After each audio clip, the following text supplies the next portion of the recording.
നമസ്കാരം. ഹെൽത്ത് അൺഫിൽറ്റേർഡിൻ്റെ മറ്റൊരു എപ്പിസോഡിലേക്ക് ഏവർക്കും സ്വാഗതം. നമ്മളോടൊപ്പം ഇന്നുള്ളത് doctor Kishore T A, lead consultant robotic surgery at Aster Medicity Kochi. Doctor Kishore, thank you and welcome to this. നമസ്കാരം.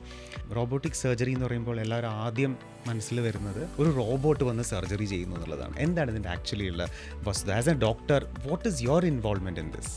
ഇത് സാധാരണയായിട്ട് നമുക്ക് രോഗികൾ നമ്മോട് ചോദിക്കുന്ന ഒരു ചോദ്യം തന്നെയാണ്. കാരണം റോബോട്ട് വന്ന് ഓപ്പറേഷൻ ചെയ്യുമ്പോൾ എന്ന് പറയുമ്പോൾ ഒരു ഭയാനകമായൊരു കാര്യമാണ്.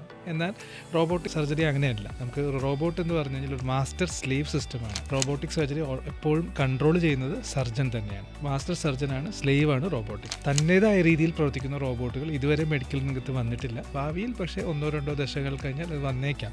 പക്ഷേ ഇപ്പോൾ അതിനുള്ള ഒരു ടെക്നോളജി നമുക്ക് അവൈലബിൾ അല്ല. ഡോക്ടർ പറയുന്ന രീതിയിലുള്ള ഇൻസ്ട്രക്ഷൻസ് എല്ലാം ഇംപ്ലിമെൻറ്റ് ചെയ്ത് ഒരു പ്രിസിഷനോടുകൂടി ഒരു സർജറി കംപ്ലീറ്റ് ചെയ്യുക എന്നുള്ളതാണ് ഉദ്ദേശിക്കുന്നത്. അപ്പോൾ ഡോക്ടർ അതേ ഓപ്പറേറ്റിംഗ് റൂമിലെ പേഷ്യൻറ്റിനോട് തൊട്ടടുത്ത് തന്നെയാണ് ഉണ്ടാവുക? എങ്ങനെയായിരിക്കും അത്? അല്ല, അതാണ് റോബോട്ടിക് ശസ്ത്രക്രിയയുടെ മറ്റൊരു പ്രത്യേകത. നമുക്ക് ഉദാഹരണത്തിന് നമുക്ക് സാധാരണ ഒരു ഓപ്പറേഷൻ ചെയ്യുമ്പോൾ നമ്മൾ രോഗിയുടെ സൈഡിൽ നിന്നാണ് ചെയ്യുന്നത്. എന്നാൽ റോബോട്ടിക് ശസ്ത്രക്രിയയ്ക്ക് നമ്മൾ റൂമിൻ്റെ ഒരു കോണിൽ സ്വസ്ഥമായി ഇരുന്നിട്ടാണ് നമ്മൾ ചെയ്യുന്നത്. അപ്പോൾ റോബോട്ടിക് ശസ്ത്രക്രിയയ്ക്ക് 3 ഘടകങ്ങളാണുള്ളത്. ഒന്ന് ഈ പേഷ്യൻ്റ് കാർട്ട് എന്ന് പറയും. അതായത് രോഗിയുടെ അടുത്ത് ഇത് ഘടിപ്പിച്ചിരിക്കും. അതിൻ്റെ കൂടെ നമുക്കൊരു സർജറി അസിസ്റ്റൻറ്റും ഉണ്ടായിരിക്കും. അതുകൂടാതെ ഈ അസിസ്റ്റൻറ്റിന് കാണുവാനായിട്ട് ഒരു വിഷൻ കാർട്ട്, അതായത് ഈ അസിസ്റ്റൻ്റ് അത് നോക്കിയിട്ടാണ് പ്രവർത്തിക്കുക.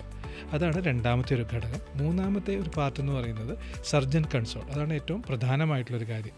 അപ്പോൾ നമുക്ക് രോഗിയുടെ അകത്ത്, ബോഡിയുടെ അകത്ത് എന്ത് നടക്കുന്നു അത് ഈ സർജൻ കൺസോളിൽ നമുക്ക് ഇരുന്ന് കാണാൻ പറ്റും. ഈ സർജൻ കൺസോളിൻ്റെ പ്രത്യേകത എന്ന് വെച്ചാൽ അതൊരു ഇമേഴ്സീവ് കൺസോളാണ്. നമ്മളതിൽ മുങ്ങിയിരിക്കുന്ന മാതിരിയാണ്, ഒരു വീഡിയോ ഗെയിം കളിക്കുന്ന മാതിരിയാണ് അതിൻ്റെ ഒരു ഇത്. അപ്പോൾ നമുക്ക് ബോഡിയിലുള്ള എല്ലാ ഓർഗൻസും നമുക്കൊരു 3D വിഷനോടെയാണ് നമ്മൾ കാണുന്നത്. അതുകൂടാതെ തന്നെ ഈ സർജൻ കൺസോളിൽ നമ്മൾ പ്രവർത്തിക്കുമ്പോൾ വളരെ നമുക്ക് മനുഷ്യ സഹജമായ ട്രെമർ അല്ലെങ്കിൽ വിറയൽ നമുക്ക് ഉണ്ടാവുകയില്ല. അത് കമ്പ്യൂട്ടർ ഫിൽട്ടർ ചെയ്യും. അതുമാതിരി തന്നെ ഈ റോബോട്ടിക് എക്യുപ്മെൻറ്റ്സ് എന്ന് പറഞ്ഞാൽ വളരെ ചെറിയ എക്യുപ്മെൻറ്റ്സ് ആണ്. അത് നമ്മുടെ ഒരു കൈക്കുഴ, റിസ്റ്റ് മാറുന്ന മാതിരി തന്നെയാണ് അത് പോവുക. അപ്പോൾ ശരീരത്തിൻ്റെ ഏത് മുക്കിലും മൂലയിലും അത് എത്തുവാൻ സാധിക്കും. അപ്പോൾ നമുക്ക് വളരെ സങ്കീർണമായ ശസ്ത്രക്രിയകൾ നമുക്ക് വളരെ ലാഘവത്തോടു കൂടി ചെയ്യാൻ പറ്റുമെന്നാണ് റോബോട്ടിക് ശസ്ത്രക്രിയയുടെ ഏറ്റവും നല്ലൊരു മേന്മ.